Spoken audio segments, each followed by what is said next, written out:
Today at Independent News, we are joined by Professor Jeffrey Sachs, a renowned economist from Columbia University and a distinguished geopolitical analyst, with a career marked by advising global leaders, including former Russian presidents Mikhail Gorbachev and Boris Yeltsin. Professor Sachs is celebrated for his objective and incisive insights on politics and economics. Welcome to Independent News. To start with the first question, do you believe that NATO expansion towards previously USSR territory has been successful so far, economically speaking, but also politically speaking? Well, it has been a disaster when the push came to expand NATO to Ukraine and to Georgia.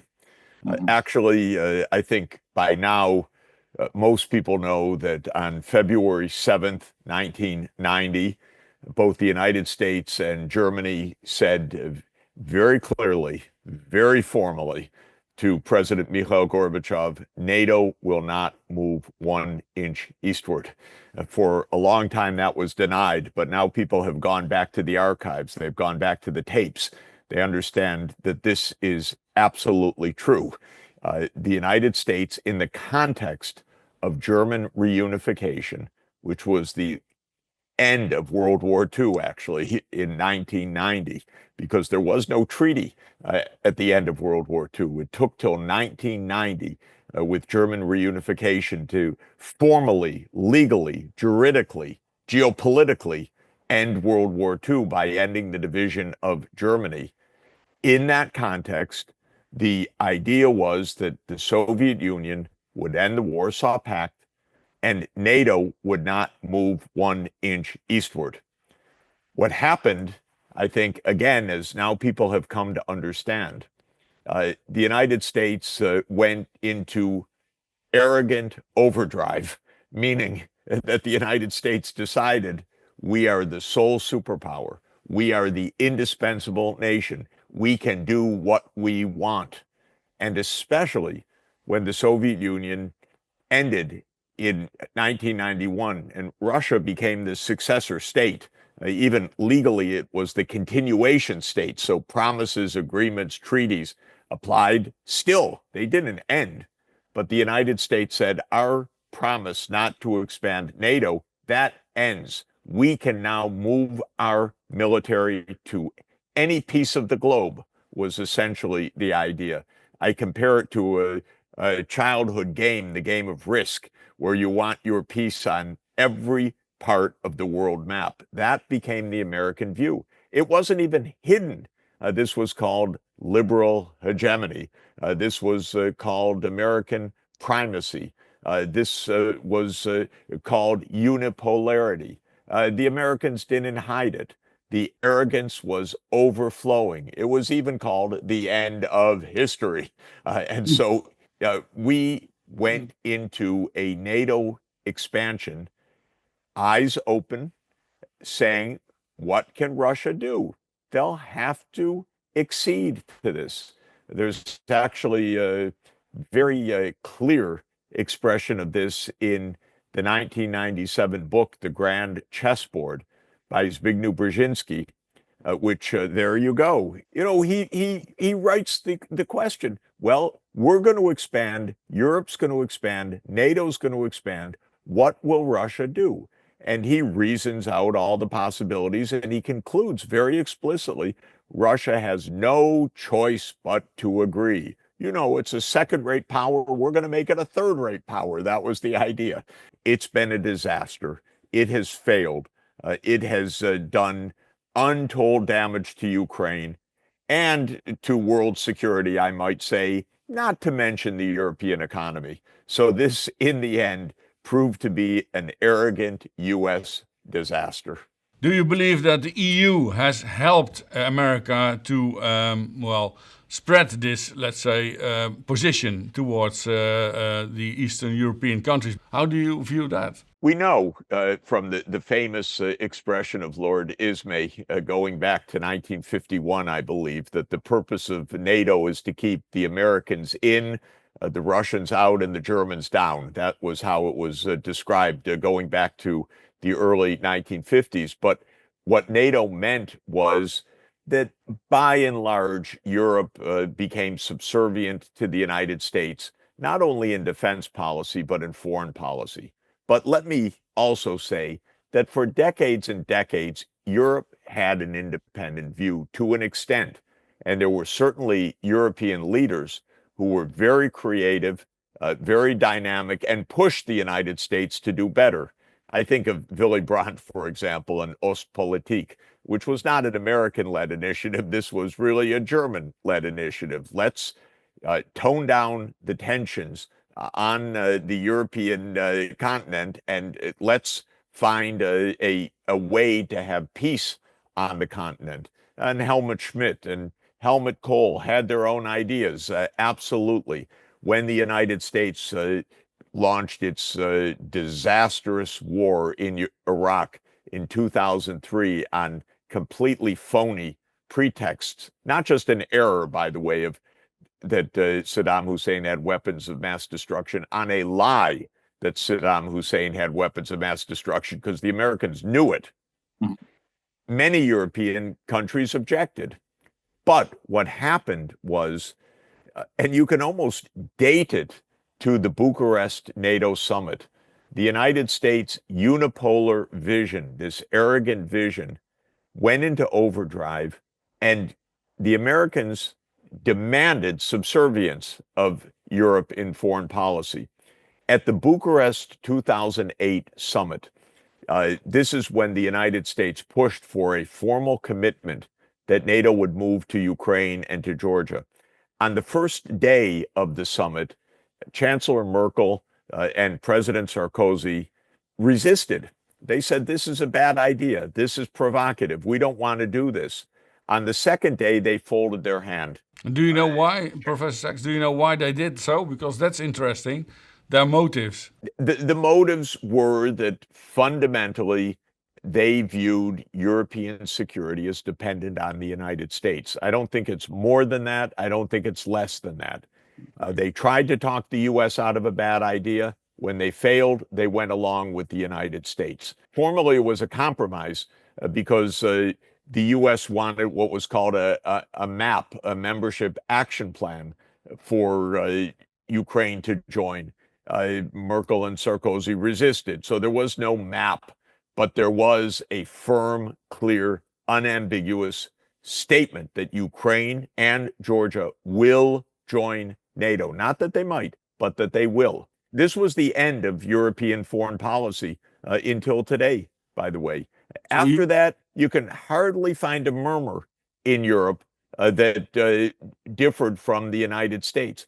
And boy, I've seen it because I know many European leaders.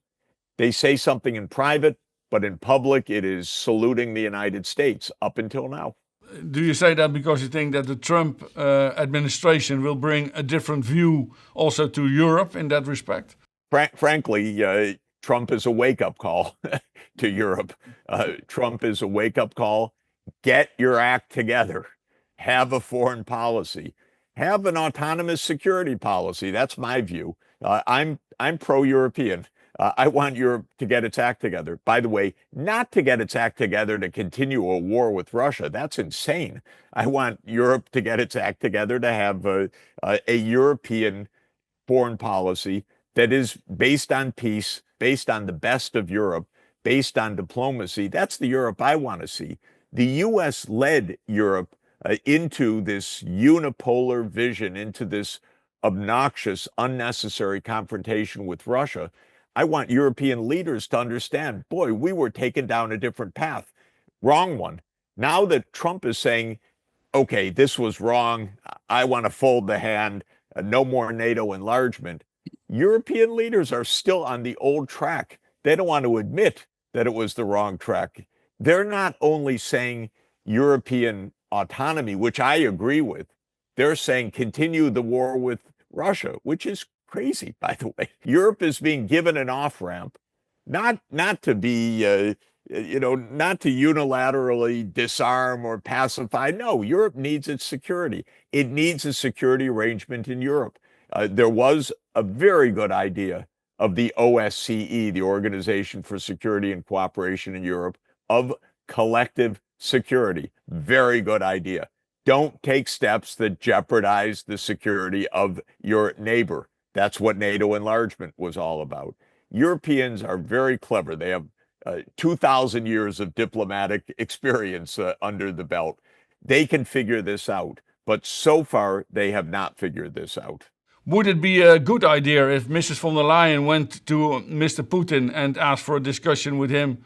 She might be better off trying her own direct conversation with the Russian government, or do you think that's a daft idea? It's the idea that I've been advocating for years, because I've been saying for years, go to Moscow, go talk to President Putin, invite him to Brussels or to Berlin or to The Hague. The Hague's a great place. Invite him to the Palace of Peace. Let's have some diplomacy, for heaven's sake. I said it to Josep Borrell. He said, no way. I've said it in the European Parliament. I've recommended it to President Costa. Go to Berlin. Come on. I mean, to Moscow and so forth. Go to Riyadh like the U.S. is. Don't beg the U.S. for a seat at the table. Are you kidding? It's your choice. You're Europe. By the way, the U.S. has 335 million people. Europe has 450 million people. What are you waiting for? It's your continent. I have to say, and it's a little bit grim what I'm going to say, but it's also true. And I'm sorry to say it, but it's true. Where is the next invasion of Europe more likely? From the United States, in Greenland. I don't mean it as a joke. Don't mean it as a joke. I mean it seriously. Get your act together. You know, when Trump says over and over again, Greenland is ours, this is necessary for U.S. security. This is not a joke. He's looking at all the mineral resources and the rare earths and so forth in Greenland. Get your act together. This is European security. So this is very, very real and very serious. But the European politicians are so out of the experience. Do you think that we should have another type of politician in the European Commission? Of course. First of all, you know, the Commission became utterly an American creation. Second, if you think about it, and to me it's very sad, why is NATO and the EU both headquartered in the same city? This is really part of the confusion, because the EU and NATO became the same thing over time. NATO is a US-led military alliance. The European Union should be a European-led union. And these are two different things. But why are they headquartered in the same city? Why isn't Europe headquartered in The Hague or in Rome or in some other place? The Treaty of Rome, good place for it. Sorry to say it for Brussels. I know Berlaymont and other places, all those buildings are there. Or move NATO, for heaven's sake. Move it, I don't know. I won't go into it at length. But this is a confusion that came. And the European leaders lost it. Now, there's another problem, which is, it's 27 countries. It's complicated. The Baltics really are afraid of Russia. There's no doubt about it. By the way, they're afraid of Russia, but they don't behave properly. Because if you're a next door neighbor to Russia, you shouldn't spend every day in hate speech against Russia. You should be calming down. You have right now a Vice President, High Representative for External Affairs, Kaja Kallas, who talks about defeating Russia. Defeating Russia? Come on. Live with Russia. Be peaceful with Russia. She talks about dividing Russia into little pieces. It's brave talk for Estonia, but frankly, it's not sensible talk. Don't you think that it has been a rather silly choice to seek somebody from that country to put in this position within the European Commission? Well, defense going to Latvia, I believe, and to foreign affairs going to Estonia and so forth. Yeah, come on. I have nothing. By the way, I was an economic advisor to her father more than 30 years ago when he was governor of the Central Bank of Estonia. I like Estonia, but don't bark at Russia. Come on, just try to have diplomacy, to have understanding. And don't suppress the Russian language in Estonia. Don't suppress the Russian Orthodox Church in Estonia. Don't provoke.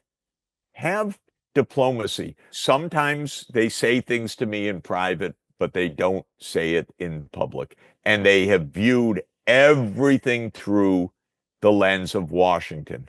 And that makes me sad because I know Washington and I say, no, you don't need Washington to have diplomacy with Russia. And we have a head of NATO from your country. He must know better than what he says. I cannot believe that as an experienced prime minister of the Netherlands, he doesn't know that he's talking nonsense as head of NATO. I'm sure that he knows. We don't need people talking nonsense. We need people talking sense. How would you describe the way he's been acting so far? Not good, because the job is not to be a warmonger. And by the way, I know him. I think he's intelligent, but not what he's saying. I don't think is intelligent. I know Stoltenberg.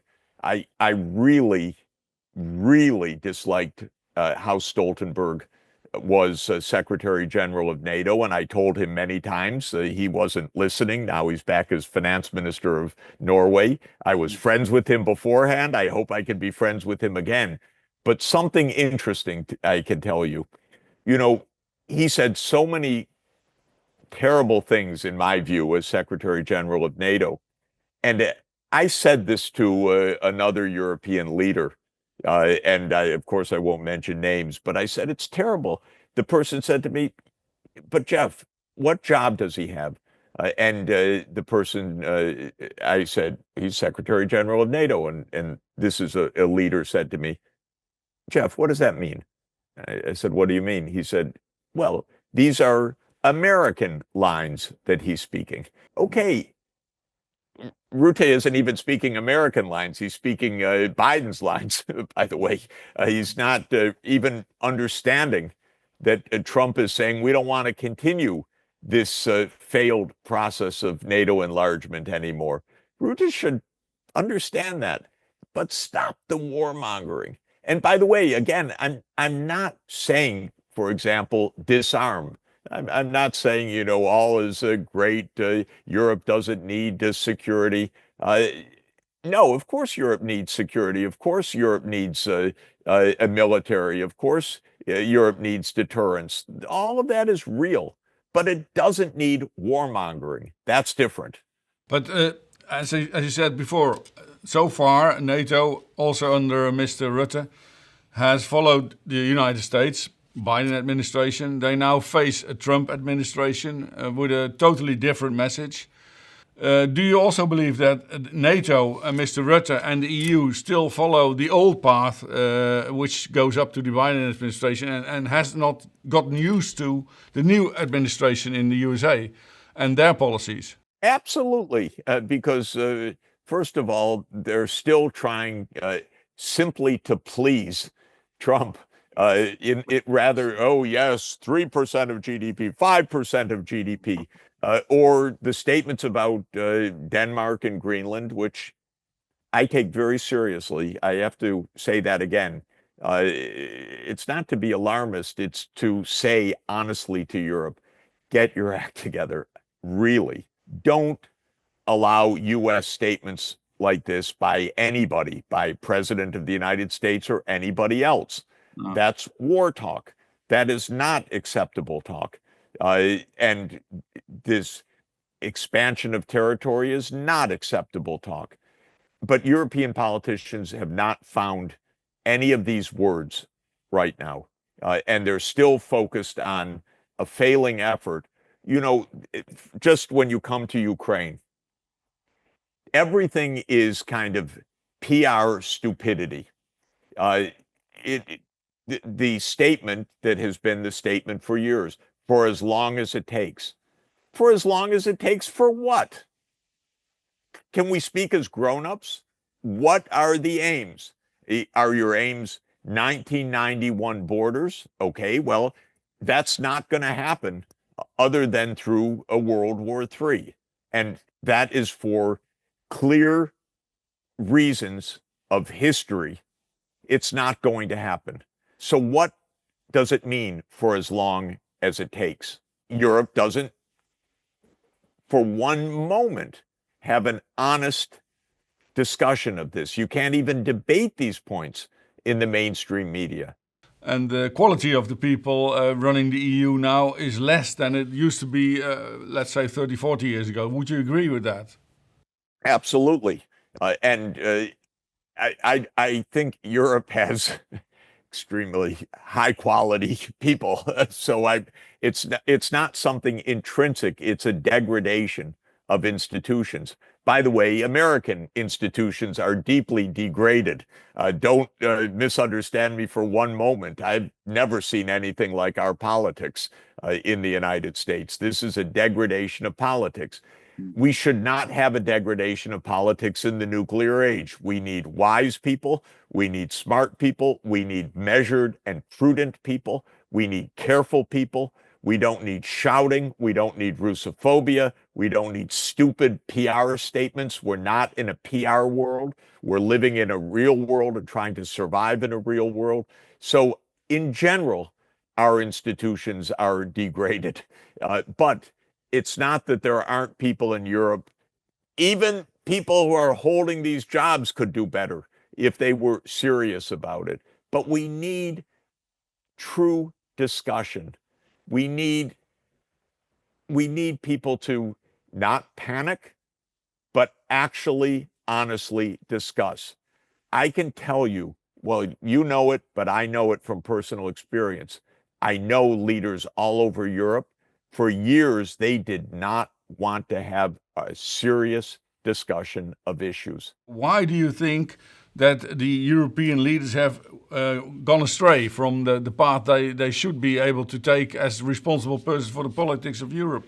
Because politics became PR. Politics became narrative. It happened in the United States also. Narrative dominated substance. And this is very risky because they think we have to control the news cycle. We have to convince the people. We have to talk the people into something rather than reasoning. And this is what's happened. Narrative became politics. The point is, everybody became convinced that it's more important to tell a story than to reason. And this happened to the mainstream media also. They just needed to tell a story. The story in the mainstream media in Europe and the United States is the war in Ukraine is unprovoked. It started on February 24th, 2022, because President Putin is a maniacal wannabe Peter the Great to reestablish the Russian Empire. And that's the only story you can tell. And if you tell any other story, you're a Putin apologist and a Ukraine hater. This is, let's get down to comic book level for the discussion. And that's where it's been for years. So how do we get back on track? Well, one thing is very interesting. All the politicians that have been following the warmongering line are deeply unpopular. This is a message. They have lost the European public. This is across the board. You look at Starmer and Macron, they can barely get a 20% approval rating. They're the ones talking about war. How dare they? They don't have the public behind them. And this is true. And it's so bad that Europe is now canceling elections and canceling candidates. Look at Romania. That is not a joke. 40% of the public in Romania on the recent polls favors a candidate that's just been canceled completely undemocratically. I'm not meddling inside Romania's affairs. I'm saying that isn't even remotely democratic. What's Europe's position on that? Silence, because They're all unpopular. All those warmongers, every new election is voting them out of office. And yet they've continued until this moment. Don't talk about the boots on the ground and planes in the skies, or we have to prepare for war, or whatever this rhetoric. My God, there's a moment now. Please reason, think, discuss, have some open seminars even. It's okay. One can talk openly about these things. Meet with the Foreign Minister Lavrov. Very smart guy, by the way, really smart. Talk, raise issues, ask questions. Okay, how should Ukraine be secure afterwards? Or what about the Baltic fears? Ask the questions to the Russian counterparts. Perfectly good questions. But it doesn't happen. I believe that there are at least three categories of, if I could call it, institutional leadership, and one of them was completely lost. We have the generals. They are in NATO. They go to Ramstein and so forth. We have the politicians. One characteristic of politicians is that they're typically afraid to say we're wrong or we have to change course. And then we have the diplomats. But we don't have any diplomats right now. Where are the diplomats? Annalisa Baerbock, come on, she was the Minister of War. Kaja Kallas, where's the diplomacy? Don't go for the 100th time to Kiev. Go to Moscow. Be a diplomat. Discuss. Negotiate.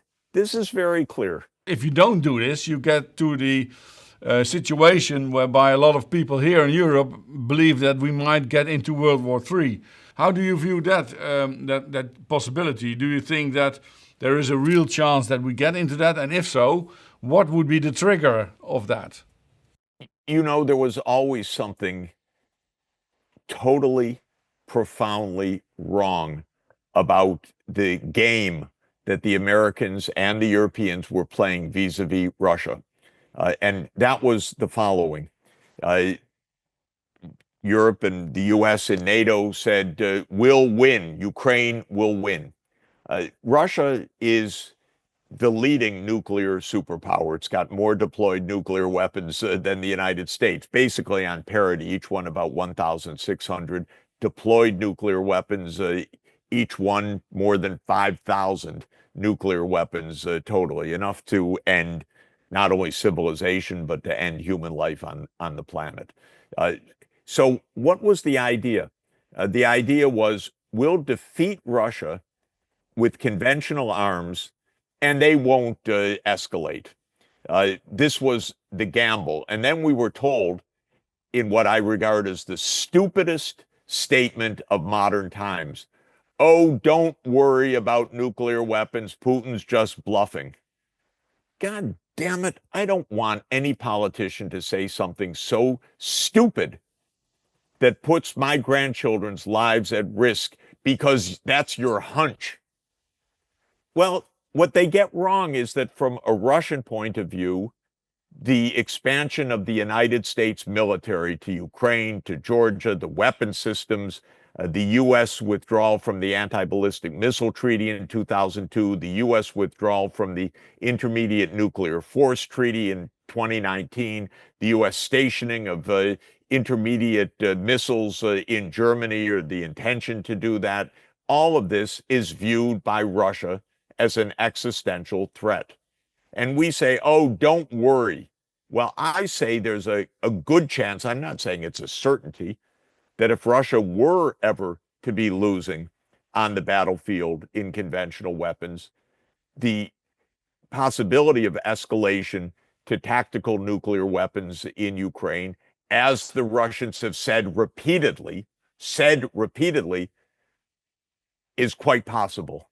Bluff, I don't know, 5%, 20%?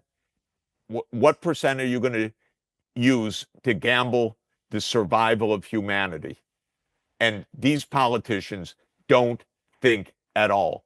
So actually, back in 2014, and in an interview, I think it was in 2015, Obama, who I think did many, many mistakes.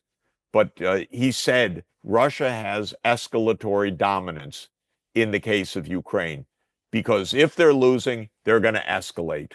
For the United States, it was a game. It was a game like it was for Lord Palmerston.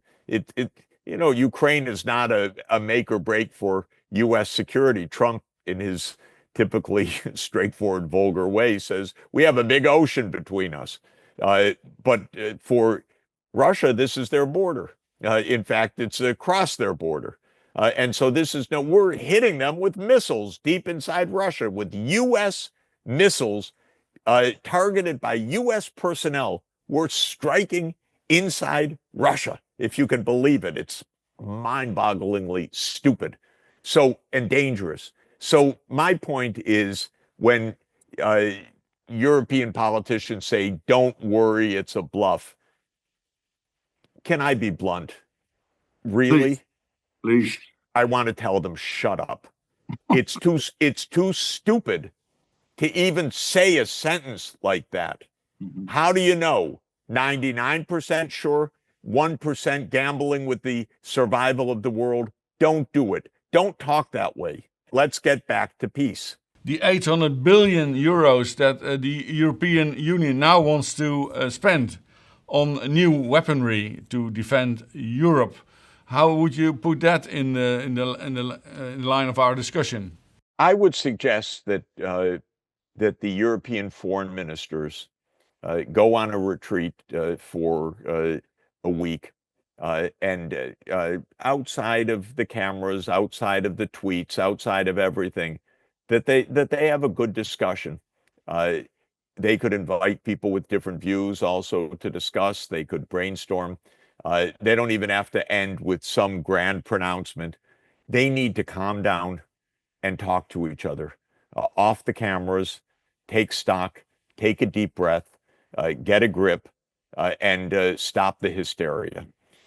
And I don't know whether one retreat for a week is enough, but one day where they meet and the cameras are all there, and then an announcement is made about hundreds of billions or trillions or whatever it is. This is not thinking. It's not reasoning. It's not problem solving.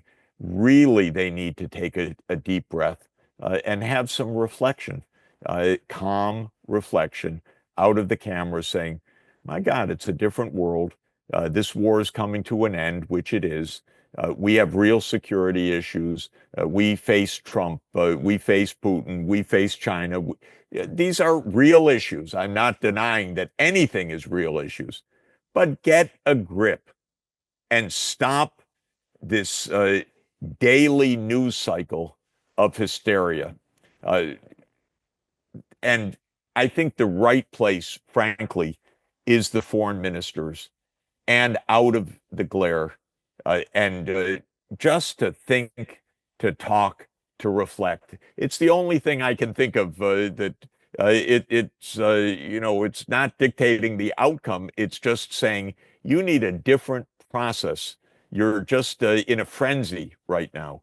One announcement after another, nothing makes sense, complete improvisation, emergency meeting in France, emergency meeting in the UK, by politicians that have no public backing, by the way. As I said, their disapproval ratings are way above their approval ratings. So I would say have a wellness retreat. Calm down, think, quiet, go for walks, discuss, and I think it will help. But there's a lot of panic right now and a lot of confusion and not the correct course. And so I would say don't give up on the European project, but require more of the politicians, require them to make sense. Point out that if they have a 23% approval rating, something's really wrong. Stop using, by the way, I also have to say it, but I want to say it carefully, the rhetoric of extreme right, extreme left, and it's so strange right now. Parties called extreme right are the ones that say don't have war. It's parties of the left or the Greens are the most warmongering. Our labels don't even make sense right now, to my mind. We all need to take a deep breath and get this right. Mainstream media in Europe consistently follow the narrative that Russia is a threat. You mentioned that also. What do you think of the role of mainstream media in this case? Are they, is their role a negative one or a positive one in Europe? It has been negative in the US and in Europe, in that our mainstream media have not opened the discussion. They have maintained a narrative. They haven't asked questions. You have Nord Stream blown up, but the mainstream media would not cover the story in any honest way. My God, what the mainstream media should do is to say, here's an issue and here's the debate. Here's what one side says, here's what another side says. I know because I live this and I'm in the media, but not in the mainstream media right now in the United States. But I used to, if I wanted to have a New York Times story or Washington Post story, I'd write it, send it, they'd publish it. But not now, because they would not open a debate. It was all narrative. And so what I would say to the mainstream media is cover a story with both sides, with critical scrutiny. If I could give a little advice, governments tell lies. The mainstream media's role should be not to repeat the lies, but to discuss them, to discuss the views, to discuss both sides, by the way. Very interesting. You get a better two-sided discussion by asking ChatGPT than you do by going to the New York Times. And so this is the failure of the mainstream media. They wanted to double down on their audiences or their patrons, the US government and so forth. This is not what the media's role is. Do you think that alternative media plays a more important role because of this? Huge role. This is where people are listening, by the way, by the millions. Okay. They want to hear the different arguments. They're tuning in. They're listening. It's fascinating. So in this sense, this is a very salutary development. I just wish some of our established newspapers and TV and so forth would actually open the discussion wider. You know, I had an experience. I gave an interview a couple of years ago to an Eastern European television station, mainstream station, where I expressed my views that the U.S. NATO expansion and so forth had provoked the war and so on. And the interviewer was very good. We had a wonderful interview. And then my piece was posted, and it had a huge number of views because it was not the view that people were hearing. And it was posted on the mainstream media. Then the editor took it down within a few hours. And the interviewer went to complain. Well, look, there are tens of thousands of views. You know, it really was being watched very widely. So she went to complain, and they fired her. They fired her immediately. She lost her job because she did an interview with me, and that when it was popular and she wanted it to stay up on the website, she was fired. That's the mainstream media. That sounds like authoritarian regimes playing a role nowadays. That's what is called Western values, I think. You know, this is what happened. Very sad. So thank you very much for your time. Thank you. Great to be with you. I really appreciate it.